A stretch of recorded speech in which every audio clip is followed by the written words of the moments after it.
Hi all, welcome to lecture 27। तो ये lecture में हम स्ट्रिंग फॉर्मेटिंग के बारे में डिटेल में डिस्कस करेंगे। तो ये बेसिकली स्ट्रिंग के आउटपुट को इन्हांस करने में हमारी हेल्प करता है। तो पाइथन में मल्टीपल वेज से हम स्ट्रिंग फॉर्मेटिंग कर सकते हैं। इनमें से ये कुछ है कि यूजिंग प्रिंट फंक्शन हम स्ट्रिंग कॉन्कैटिनेशन का भी यूज़ कर सकते हैं, यूजिंग मॉड्यूलो ऑपरेटर और फिर स्ट्रिंग फॉर्मेट मेथड भी है और एफ स्ट्रिंग भी है। तो ये जो पहले तीन ऑप्शन है वो बेसिकली उतने कन्वीनियंट नहीं है, तो हम फोकस करेंगे स्ट्रिंग फॉर्मेट मेथड पर और एफ स्ट्रिंग पर। ठीक है, तो इसको हम एग्जाम्पल के थ्रू समझते हैं। तो फॉर एग्जांपल अगर मेरे पास ये दो वेरिएबल होते हैं एक्स और वाई और उनकी कुछ वैल्यूज़ होती है लाइक 5 एंड 6। अभी मैं इनको ऐड कर रहा हूँ और किसी थर्ड वेरिएबल में असाइन कर रहा हूँ, राइट। और अभी मैं अगर मेरा आउटपुट इस तरह से होना चाहिए कि एडिशन ऑफ 5 एंड 6 इज़ 11, तो हम देखेंगे कि हमने जो भी मेथड्स अभी डिस्कस किए उनके हेल्प से हम इसको कैसे अचीव कर सकते हैं। ठीक है, तो पहला ऑप्शन है कि using multiple arguments in print. तो जो भी हमने आउटपुट डिस्कस किया है वो हमको इस तरह से मिल सकता है। तो यहाँ पे बेसिकली मैंने मल्टीपल आर्गूमेंट्स दिए, तो जहाँ पे भी स्ट्रिंग लिटरल्स है हमने वो डायरेक्टली मेंशन किया, और जहाँ पे भी हमको वेरिएबल की वैल्यू चाहिए हमने वो वेरिएबल डायरेक्टली वहाँ पे दे दिए। तो प्रिंट फंक्शन बाय डिफ़ॉल्ट इसको स्ट्रिंग में कन्वर्ट करके उनको कॉन्कैटिनेट करके हमको डिज़ायर्ड रिजल्ट दे देगा। लेकिन आप देख पा रहे कि इतना कन्वीनियंट नहीं है, और मोर लाइकली हमको सिर्फ प्रिंट नहीं करना होता है, किसी वेरिएबल में स्टोर करके रिटर्न करना होता है। तो वैसे केस में ये उतना यूज़फुल नहीं रहेगा। तो सेकंड ऑप्शन फिर होता है कि स्ट्रिंग कॉन्कैटिनेशन। तो जैसे कि हमने डिस्कस किया था पहले भी कि स्ट्रिंग कॉन्कैटिनेशन से हम मल्टीपल स्ट्रिंग को कॉन्कैटिनेट करके एक रिजल्ट स्ट्रिंग बना सकते हैं। लेकिन यहाँ पे प्लस ऑपरेंड ये सिर्फ स्ट्रिंग पे वर्क करता है, राइट। तो जब भी हम वेरिएबल्स जो बेसिकली स्ट्रिंग नहीं है और उनके वैल्यूज़ को हमको एम्बेड करना है स्ट्रिंग लिटरल में, तो बेसिकली पहले हमको इसको स्ट्रिंग में कन्वर्ट करना पड़ेगा यूजिंग स्ट्रिंग फंक्शन, और फिर हम उसके साथ कॉन्कैटिनेट कर सकते हैं। तो यहाँ पे मुझे एक्स वाई और जी की वैल्यूज चाहिए थी, तो जहाँ जहाँ पे भी मुझे वो वैल्यूज चाहिए थी वो वेरिएबल्स की, तो मैंने यहाँ पे पहले स्ट्रिंग में कन्वर्ट किया और फिर उसको रिमेनिंग लिटरल के साथ कॉन्कैटिनेट किया है। अगर मैं अभी उसको ये रिजल्ट स्ट्रिंग में स्टोर करके अभी मैं प्रिंट करता हूँ, तो बेसिकली मुझे जो भी डिज़ायर्ड आउटपुट था कि addition of 5 and 6 is 11, basically x and y's की वैल्यू और फिर उनके सम का रिजल्ट, वो हमको इस तरह से मिल जाएगा। लेकिन आप देख पा रहे हैं कि यहाँ पे मल्टीपल कॉन्कैटिनेशन ऑपरेटर्स और हर बार वेरिएबल को स्ट्रिंग में कन्वर्ट करना पड़ रहा है, तो ये भी उतना कन्वीनियंट नहीं है। ठीक है, तो तीसरा ऑप्शन है कि यूजिंग मॉड्यूलो ऑपरेटर। तो यहाँ पे मॉड्यूलर ऑपरेटर हम इस तरह से यूज़ कर सकते हैं कि आइडेंटिफायर के साथ ये मॉड्यूलर ऑपरेटर, और बेसिकली हम उसको रिप्लेस करना चाहते हैं वेरिएबल से, और वो वेरिएबल बेसिकली ये फिर मॉड्यूलर ऑपरेटर में इस तरह से हम दे सकते हैं। ठीक है, तो यहाँ पे basically D stands for digits, same float के लिए एफ है, स्ट्रिंग के लिए लोअर केस एस है एंड सो ऑन। तो बेसिकली यहाँ पे ये भी जो भी आइडेंटिफायर्स है विथ जो भी मॉड्यूलो ऑपरेटर के साथ आते हैं, वो ये वेरिएबल की वैल्यूज़ के साथ रिप्लेस होके हमको वो एक्सपेक्टेड रिजल्ट मिल जाएगा। ठीक है, कि एडिशन ऑफ परसेंट डी, फिर वहाँ पे वो एक्स का वैल्यू रिप्लेस करेगा यहाँ पे वाई का एंड फाइनली जी का, सो हमको वो रिज़ल्ट मिल जाएगा। लेकिन ये बहुत पुराना वे है स्ट्रिंग फॉर्मेटिंग, और जब भी मल्टीपल आर्गूमेंट्स होंगे और उनके डिफरेंट टाइप्स होंगे तो ये भी कॉम्प्लेक्स हो जाएगा। तो ये भी उतना कन्वीनियंट नहीं है, और ये क्लास में हम इसको डिस्कस नहीं करेंगे। ठीक है, तो जो भी प्रेफर्ड मेथड है उनमें से पहला है स्ट्रिंग फॉर्मेट मेथड। ठीक है, तो उसको हम डिटेल में डिस्कस करते हैं अभी। तो इसका सिंटैक्स इस तरह से रहेगा कि टेम्पलेट डॉट फॉर्मेट और जो भी पॉसिबल आर्गूमेंट्स हमको पास करने हैं वो। ठीक है, तो ये टेम्पलेट यानी बेसिकली स्ट्रिंग लिटरल है along with the place holders या रिप्लेसमेंट फील्ड्स, जिसको हम ये करली ब्रेसेस के साथ इंडिकेट करते हैं।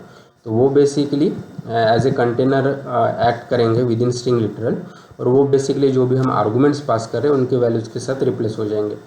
और जो भी आर्गूमेंट्स है वो हमारे पोजिशनल आर्गूमेंट्स हो सकते हैं या कीवर्ड आर्गूमेंट्स हो सकते हैं। ठीक है, तो फॉर एग्जांपल मुझे अगर सेम रिजल्ट अभी फॉर्मेट मेथड से चाहिए था यूजिंग पोजिशनल आर्गूमेंट, तो हम इसको इस तरह से अचीव कर सकते हैं। तो यहाँ पे मेरा स्ट्रिंग टेम्पलेट है, अभी आप देखोगे कि यहाँ पे एक स्ट्रिंग लिटरल है, और जहाँ जहाँ पे भी मुझे वेरिएबल के वैल्यूज़ एम्बेड करना है वहाँ पे मैंने करली ब्रेसेस दिए। ठीक है, तो और ये वैल्यूज़ बेसिकली हम वो वेरिएबल के साथ रिप्लेस करना चाहते हैं। तो ये इस तरह से वर्क होगा कि पहले तो string literal as it is की एडिशन ऑफ, और जैसे ये करली ब्रेस देखेगा तो वो बेसिकली आर्गूमेंट के साथ जो भी उसके करस्पॉन्डिंग आर्गूमेंट है उसके वैल्यूज़ के साथ रिप्लेस कर देगा। तो यहाँ पे बेसिकली x और फिर एंड एज इट इज़, और फिर जैसे नेक्स्ट कर्ली ब्रेसेस देखेगा तो वो नेक्स्ट आर्गूमेंट की वैल्यूज़ के साथ उसको रिप्लेस करेगा एंड सो ऑन, राइट। तो हमको इस तरह से वो रिज़ल्ट मिल जाएगा कि एडिशन ऑफ 5 एंड 6 इज़ 11। लेकिन ऐसा ज़रूरी नहीं है कि ये पोजिशनल आर्गूमेंट्स उसी सीक्वेंस में हमको यूज़ करना है। बेसिकली हम इस तरह से इंडेक्स का यूज़ कर सकते हैं विद इन कर्ली ब्रेसेस। तो यहाँ पे मैं इंडिकेट कर रहा हूँ कि मैं 0th जो भी आर्गूमेंट है उसकी वैल्यूज़ को साथ रिप्लेस करना है। यहाँ पे 1 10, यहाँ पे 2 एंड सो ऑन, राइट। और ये मोर यूज़फुल होगा जब बेसिकली हमको ये ऑर्डरिंग पे डिपेंड नहीं रहना है और एक वे आर्गूमेंट बेसिकली मल्टीपल केसेस में यूज़ हो रहा है, ठीक है। तो वैसे केसेस में ये बहुत यूज़फुल है positioning with in the curly braces, right. लेकिन ये भी एक तरीका है और बेसिकली प्रेफर्ड तरीका है जिससे हम ये स्ट्रिंग फॉर्मेटिंग या एक्सपेक्टेड रिजल्ट अचीव कर सकते हैं, ठीक है। और दूसरा पॉसिबल वे है आर्गूमेंट देने का, वो है कीवर्ड आर्गूमेंट। तो ये बेसिकली नाम के साथ आता है इस तरह से। यहाँ पे मेरे XYZ बेसिकली वैल्यूज़ है वेरिएबल के, और वेरिएबल है उनके कुछ वैल्यूज़ है, और लेकिन मैंने अभी उनको एक नाम के साथ एसोसिएट किया है। और बेसिकली अभी वो नेम्स को मैं ये कर्ली ब्रेसेस के अंदर यूज़ कर सकता हूँ। तो अभी मुझे वो पोजीशंस देख के उसके इंडेक्स को देखने की ज़रूरत नहीं है, बल्कि अभी मैं नाम से भी उनको यहाँ पे रिट्रीव कर सकता हूँ। तो यहाँ पे x की जो भी वैल्यूज़ है वो रिप्लेस होगी y की values and so on, right. तो हम डायरेक्टली यहाँ पे वैल्यूज़ दे सकते हैं, और अभी वेरिएबल है तो मैंने इसलिए सेम वेरिएबल नाम यूज़ किया, लेकिन हम दूसरा नाम भी दे सकते हैं। तो यहाँ पे जैसे मैंने x को num1, y को num2 और g को रिजल्ट दिया है, और फिर बेसिकली ये नाम्स को हम यहाँ पे कर्ली ब्रेसेस के अंदर यूज़ करेंगे और हमको सेम रिज़ल्ट मिलेगा, ठीक है। लेकिन मोर जनरली आप देखोगे कि जनरली वेरिएबल के नेम और ये आर्गूमेंट के नेम हम जनरली सेम रखते हैं, ठीक है। और बेसिकली हम ये पोजिशनल और कीवर्ड आर्गूमेंट को मिक्स भी कर सकते हैं। तो यहाँ पे सेम रिजल्ट मैं इस तरह से कर सकता हूँ कि यहाँ पे मैंने दिया है कि 0 एंड 1 जो बेसिकली पोजिशनल आर्गूमेंट की इंडेक्सेस है, और मैंने उसको इस तरह से दिया है। और फिर थर्ड वेरिएबल मैंने एज ए कीवर्ड आर्गूमेंट दिया है, और फिर अभी मैं उसको नाम के साथ यहाँ पे रेफर कर रहा हूँ, ठीक है। तो हम इनको मिक्स करके भी फॉर्मेट मेथड में यूज़ कर सकते हैं। लेकिन यहाँ पे एक इम्पॉर्टेंट कंडीशन है कि पोजिशनल आर्गूमेंट सबसे पहले आएंगे, फॉलोड बाय कीवर्ड आर्गूमेंट्स, और कीवर्ड आर्गूमेंट के बाद पोजिशनल आर्गूमेंट्स हम नहीं दे सकते हैं, ठीक है। और इतना ही नहीं, हम बेसिकली दूसरे डेटा टाइप्स जैसे कि डिक्शनरीज या लिस्ट हो गया, उनको भी हम यहाँ पे फॉर्मेट मेथड में रेफ़र कर सकते हैं। तो सेम यहाँ पे मैं वेरिएबल को यूजिंग ये डिक्शनरी इस तरह से दे सकता हूँ। तो हम डिक्शनरी को बाद में डिटेल में डिस्कस करेंगे, लेकिन बेसिकली मैं यहाँ पे देख रहा हूँ कि अच्छा ये x की जो भी वैल्यूज़ है वो यहाँ पे एज ए आर्गूमेंट आए, फिर हम बाय डिफ़ॉल्ट वो आर्गूमेंट्स यहाँ पे फॉर्मेट मेथड में पास कर रहे हैं, ठीक है। हम उसको इस तरह से कीवर्ड आर्गूमेंट के साथ भी यूज़ कर सकते हैं कि मैंने किसी डी को या डी की पूरी वैल्यूज असाइन कर दी, और फिर मैं यहाँ पे उनको रेफ़र कर रहा हूँ, ठीक है। सेम हम ऑब्जेक्ट के साथ और दूसरे डेटा टाइप्स को भी इस तरह से एम्बेड करके उनके वैल्यूज़ को यूज़ कर सकते हैं, ठीक है। तो बेसिकली ये प्रेफर्ड वे है स्ट्रिंग फॉर्मेट मेथड। तो यहाँ पे हमने देखा कि हम किस तरह से किसी भी वेरिएबल को इंटरपोलेट कर सकते हैं या उनके वैल्यूज़ को स्ट्रिंग लिटरल में एम्बेड कर सकते हैं, और हम नेक्स्ट लेक्चर में देखेंगे कि उनको हम फॉर्मेट किस तरह से कर सकते हैं, ठीक है। तो अभी हमने जो भी स्ट्रिंग फॉर्मेटिंग डिस्कस किया है या उसके डिफरेंट वेज डिस्कस किए, वो यहाँ पे एक बार ट्राई करते हैं। तो हमने कहा था कि मेरे वेरिएबल है x y, और फिर मैं उनको y6 रखेंगे, और फिर हम उनके वैल्यूज़ को ऐड करके किसी थर्ड वेरिएबल को असाइन करना चाहते हैं इस तरह से। और अभी मैं देखता हूँ कि x y और z की वैल्यू, तो ये बेसिकली 5 6 एंड 11 रहेंगे, राइट, इस तरह से। और अभी लेकिन मुझे आउटपुट चाहिए होता कि एडिशन ऑफ 5 एंड 6 इज़ 11। तो हमने डिफरेंट तरीके देखे। तो पहला था कि मल्टीपल आर्गूमेंट्स इन दी प्रिंट फंक्शन। तो अभी यहाँ पे मैं इस तरह से कर सकता हूँ कि जहाँ पे मुझे लिटरल चाहिए मैं वो एज इट इज़ दूंगा, लेकिन जहाँ पे भी मुझे वेरिएबल चाहिए मैं यहाँ पे वेरिएबल का नाम असाइन कर दूंगा। तो एडिशन ऑफ x, फिर मुझे लिटरल चाहिए, एंड फिर मुझे y का वैल्यू चाहिए, और फिर मुझे लिटरल चाहिए इज़, बेसिकली फिर फाइनली उनका सम। तो अगर मैं यहाँ पे करता हूँ तो हमको इस तरह से डिज़ायर्ड आउटपुट मिल जाएगा। लेकिन इसको पाइथन में टाइप करना और बेसिकली उसको अंडरस्टैंड करना इतना कन्वीनियंट नहीं है, ठीक है। और दूसरा वे देखा था कि स्ट्रिंग कॉन्कैटिनेशन।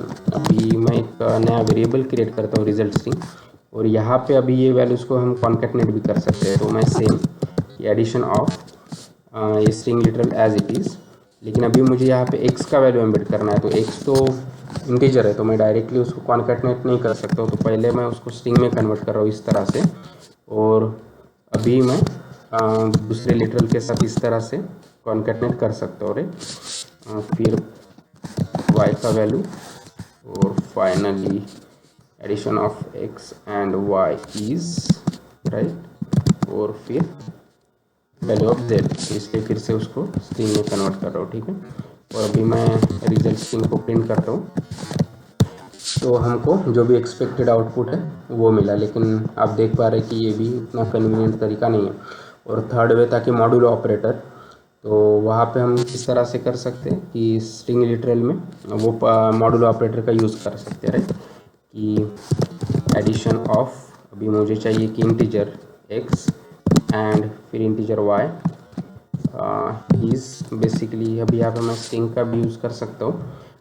और फिर यहाँ पे मैं मॉड्यूलो के साथ बाकी वेरिएबल के वैल्यूज दे सकता हूँ, और हमको इस तरह से सेम रिजल्ट मिल जाएगा। लेकिन हमने जो भी डिस्कस किया है कि मल्टीपल आर्गूमेंट्स होंगे और डिफरेंट टाइप्स होंगे, तो ये भी इजीली कॉम्प्लेक्स हो जाएगा, ठीक है। तो अभी हम जो भी हमने प्रेफर्ड मेथड दिखा है फॉर्मेट मेथड, उसके साथ इसको कंपेयर करते हैं कि वहाँ पे वो किस तरह से कन्वीनियंट होगा, राइट।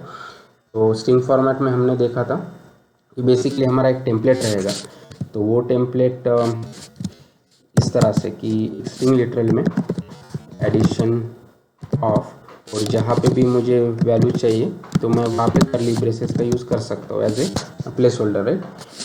तो बस इस तरह से ये मेरा स्ट्रिंग टेम्पलेट हो गया। अभी फॉर्मेट में मैं बेसिकली वो भी सेम आर्गूमेंट्स यहाँ पे दे सकता हूँ x, y एंड z, ठीक है, और हमको एक्सपेक्टेड रिजल्ट मिल जाए। तो देखिए ये कितना कन्वीनियंट है कि बेसिकली मुझे ना तो वेरिएबल को स्ट्रिंग में कन्वर्ट करना पड़ रहा है या ना कॉन्कैटिनेट करना पड़ रहा है, बस मेरा एक स्ट्रिंग लिटरल आसानी से रहेगा, और फिर मैं बस उसके प्लेस होल्डर्स को ये वैल्यूज़ के साथ यहाँ पे रिप्लेस कर रहा हूँ। तो मुझे बस ये आर्गूमेंट्स पास करने पड़ेंगे, ठीक है। और हमने देखा है कि हम इजीली इसको चेंज कर सकते हैं, और मैं यहाँ पे इंडेक्सिंग का यूज़ कर सकता हूँ। अभी मुझे चाहिए होता आउटपुट की एडिशन ऑफ 6 एंड 5 इज 11, तो बस मैंने यहाँ पे इंडेक्सिंग का नंबर चेंज किया तो मुझे एक्सपेक्टेड रिजल्ट मिल रहा है, ठीक है। और हमने बात की थी कि हम इसको नेम्ड या कीवर्ड आर्गूमेंट्स भी पास कर सकते हैं। तो मैं कह सकता हूँ कि x is equal to x, y is equal to y, z is equal to z, right. और यहाँ पे इंस्टेड ऑफ अभी इंडेक्सिंग, वो और बेटर तरीका शायद कि मैं उनके नाम के साथ अभी इनको रेफ़र कर रहा हूँ ताकि वो और आसान हो जाए, ठीक है, और हमको सेम एज एक्सपेक्टेड रिजल्ट मिलेगा। और इतना ही नहीं, हम इनको कंबाइन भी कर सकते हैं कि positional argument along with the keyword argument. और यहाँ पे मुझे चाहिए कि 0th इंडेक्स 1 इंडेक्स का आर्गूमेंट बेसिकली, और यहाँ पे यूजिंग नेम, तो फिर भी हमको सेम रिजल्ट मिलेगा।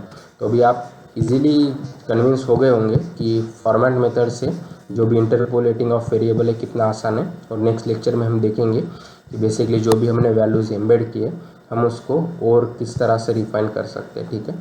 आई होप कि अभी आपको स्ट्रिंग फॉर्मेटिंग के बारे में अच्छा आइडिया होगा, स्पेशली यूजिंग फॉर्मेट मेथड।